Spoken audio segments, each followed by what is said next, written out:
ગુજરાતમાં ભાગવત કથાના 3 પ્રખર વક્તાઓ 1. ભાઈ શ્રી રમેશભાઈ ઓઝા.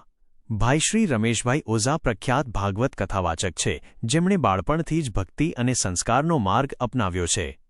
ગુજરાતના રાજુલામાં જન્મેલા ભાઈશ્રી વિશ્વભરમાં શ્રીમદ્ ભાગવત કથાઓ દ્વારા ભક્તિ, જ્ઞાન અને સંસ્કૃતિનો પ્રસાર કરે છે. તેમની વાણીમાં પ્રેમ, આધ્યાત્મિકતા અને જીવન મૂલ્યોનો સંદેશ સમાયેલો છે, જેના કારણે તેઓ લાખો શ્રોતાઓના પ્રિય બની ચૂક્યા છે. 2. ડો. મહાદેવ પ્રસાદ મહેતા. ડો. મહાદેવ પ્રસાદ મહેતાનો જન્મ ઉમરેઠી ગામમાં થયો હતો.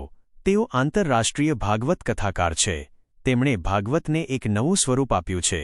તેઓ આધ્યાત્મિક વિષયોની સાથે વૈજ્ઞાનિક અને આજના લોકોને સમજાય તેવી ભાષામાં ભાગવતની વ્યાખ્યા કરે છે. તેમણે સૌપ્રથમ વાર 4 વેદોની કથા ઉપરાંત પુરાણોની પણ કથાઓ કરી છે. 3. જિજ્ઞેશ દાદા. જિજ્ઞેશ દાદા પ્રખ્યાત ભાગવત કથાવાચક અને આધ્યાત્મિક વક્તા છે. તેઓ ગુજરાત સહિત ભારતમાં અને વિદેશમાં શ્રીમદ્ ભાગવત કથાઓ કરીને લોકપ્રિય થયા છે. તેમની કથામાં સરળ ભાષા, આધુનિક ઉદાહરણો અને ભક્તિભાવનું સુંદર સંકલન જોવા મળે છે. આવી અવનવી માહિતી જાણવા માટે જોયું છે ને સબસ્ક્રાઇબ અને ફોલો કરો.